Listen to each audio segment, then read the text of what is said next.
রাজনৈতিক দল এটা নিয়ে একেবারে মানে মামার বাড়ির আবদার শুরু করে দিয়েছে। আমার কথা হলো যে আলোচনা করুন, মানুষ জানুক, কিন্তু পিয়ার আনুপাতিক নির্বাচন এদেশের মানুষ আপনারা জানেন কিনা জানি না, আমি বহু লোকের কাছ থেকে খবর পেয়েছি যে পিয়ার কি এটা অনেকেই জানে না, কিন্তু ওটাই জোর করে আনতে হবে। এবং এইটা তারা চালু করলেন বেশি দিন আগে না, 3-4 মাস আগে। এর আগে কখনোই এটা নিয়ে আলোচনা হয়নি, কোনো পর্যায়ে আলোচনা হয়নি। বুদ্ধিজীবীরা, সুশীল সমাজ তারাও কথা বলেনি। এখন হঠাৎ করে পিয়ার আনুপাতিক ভোট এইটা দিতে হবে, জোর জবরদস্তি, এটা ছাড়া তারা মানবেন না, নির্বাচনে যাবেন না। ভাই এইরকম তো কথা ছিল না। এদেশের মানুষ জানে আপনার এখানে কে জনপ্রতিনিধি আপনারা করবেন, সেই ব্যক্তিকে যদি আপনারা না চেনেন তাহলে ওই ভোট একটা দলের নামে বা দলের প্রতীকের নামে ভোট দিয়ে আপনারা কাকে ভোট দিবেন?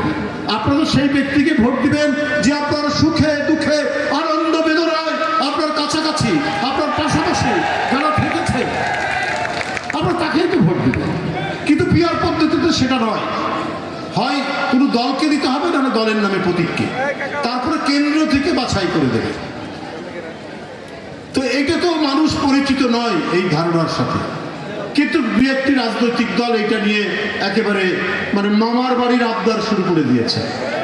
আমার কথা হলো যে আলোচনা করুন, মানুষ জানুক, কিন্তু অবস্থায় নেই বলে আমি মনে করি। যে রক্তঝরা আন্দোলনের মধ্যে দিয়ে 5ই আগস্ট একটা ভয়ঙ্কর রক্তপিপাসু দানবের পতন হলো, তারপরে এই দেশে মানুষ প্রত্যাশা করেছিল যে একটা স্বস্তি এবং শান্তিময় রাজনীতির পরিবেশ তৈরি হবে। মানুষের সেই প্রত্যাশা এখনো রয়েছে, এখনো শেষ হয়ে যায়নি, কিন্তু কোথাও কোথাও আমার মনে হয় যে আমি জানি না কারো উদ্দেশ্য আছে কিনা, কোনো উদ্দেশ্য আছে কিনা সেই উদ্দেশ্যের কথা বলবো না, তবে কিছু বিষয় নিয়ে এমন কথাবার্তা বলা হচ্ছে যেটি মানুষের কাছে কাম্য নয়। দু একটি রাজনৈতিক দল যারা আন্দোলনও করেছেন, কিন্তু পয়েন্ট অফ নো রিটার্ন বলে একটি কথা আছে, যে তাদের সেই কথা থেকে সরে আসা যাবে না, ওটাই হতে হবে। তারাই আন্দোলন করছে। আমরা কি করেছি? 16 বছরে আমাদের এমপি নিরুদ্দেশ হয়ে গেছে, আমাদের নির্বাচিত প্রতিনিধি নিরুদ্দেশ হয়ে গেছে, ছাত্র নেতা নিরুদ্দেশ হয়ে গেছে, আমাদের যুব নেতা নিরুদ্দেশ হয়ে গেছে, গুম, জোরপূর্বক গুম, গুপ্ত হত্যা, ইছামতি নদী, মধুমতি নদী, শীতলক্ষার পারে আমাদের অনেক নেতাকর্মী, সেখানে উপজেলা চেয়ারম্যান আছে, তাদের লাশ পাওয়া গেছে। এই যে একটি ভয়ঙ্কর ফ্যাসিবাদী শাসন মোকাবেলা করে জুলাই আগস্টের গত বছরের অভ্যুত্থানের যে মাঠ তৈরি করলো দেশনেত্রী বেগম খালেদা জিয়া এবং তারেক রহমান সাহেব, বিএনপির ভারপ্রাপ্ত চেয়ারম্যান, এগুলো কি সব বৃথায় গেছে? এগুলো কি সব মিথ্যা হয়ে গেছে?